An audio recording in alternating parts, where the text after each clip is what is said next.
The US-Israel-Iran war has exploded into its fifth chaotic day, turning the Middle East into a powder keg of missiles, drones, and sinking ships that's rippling shocks worldwide.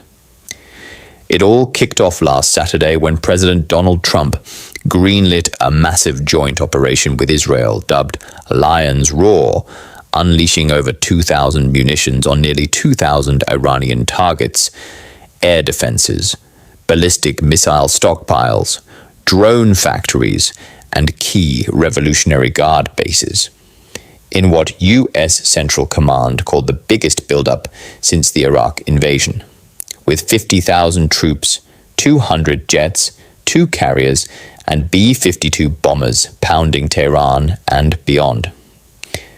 Ayatollah Ali Khamenei, Iran's supreme leader, was killed in those initial strikes, sparking a frantic scramble among clerics to name his son as successor, though Israel's defense minister, Israel Katz, warned any new leader would be targeted for elimination.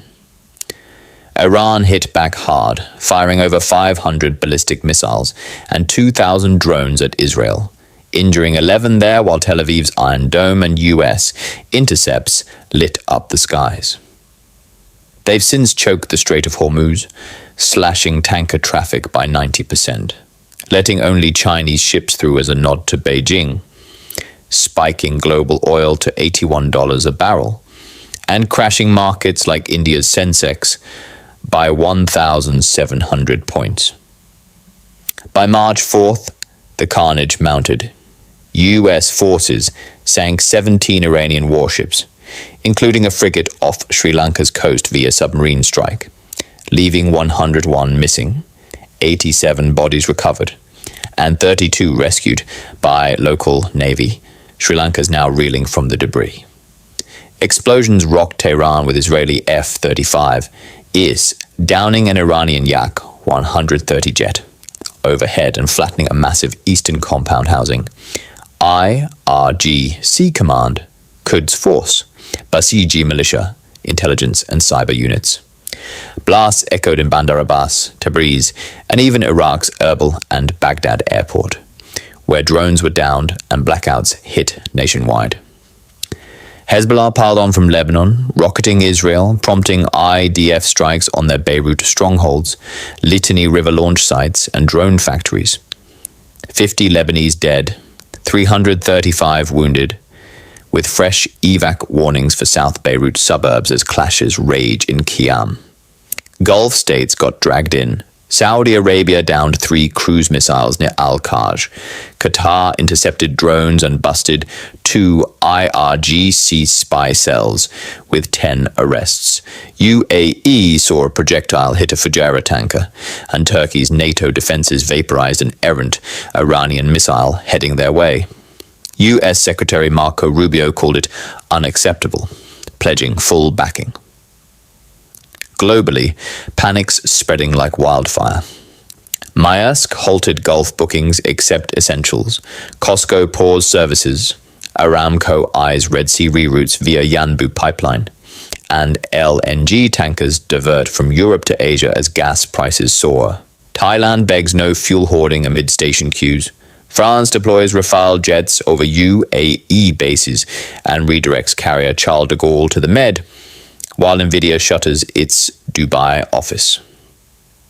Trump, fresh off a re-election, boasts Iran's absolutely crushed, eyeing post-war US role, killed the IRGC boss behind his own assassination plot, and threatens Spain over base access. Madrid denies cooperating despite White House claims. EU stands firm. Casualties. Over 1,000 Iranian civilians dead per rights groups, including 181 kids, 5,400 wounded. Iran's Revolutionary Guards vow complete destruction of regional infrastructure, but their missile fires dropping daily after IDF neutralized 300 launches. Economies buckle. Rupee hits 92 rupees per dollar record low. Gujarat gas slashes industrial supply 50%. Gold rebounds over $5,100. as safe haven rush offsets dollar strength. Repatriations ramp up. Slovaks from Jordan. Israel preps airspace reopening for citizens. India sets a MEA control room with hotlines for 12 nations.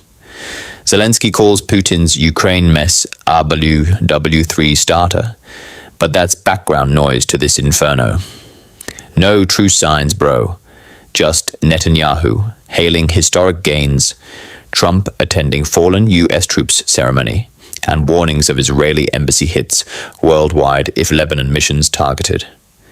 Straits ghost town with 2 tankers slipping through, shipping's frozen, and AI like Anthropic's models, even aiding US ops despite blacklists. This ain't cooling. It's day 5 of hell, with Khamenei's funeral postponed amid bombs. World holds breath as Trump weighs escorts for Hormuz tankers. Oil wars, proxy fire, and nuked navies could drag us all in deeper.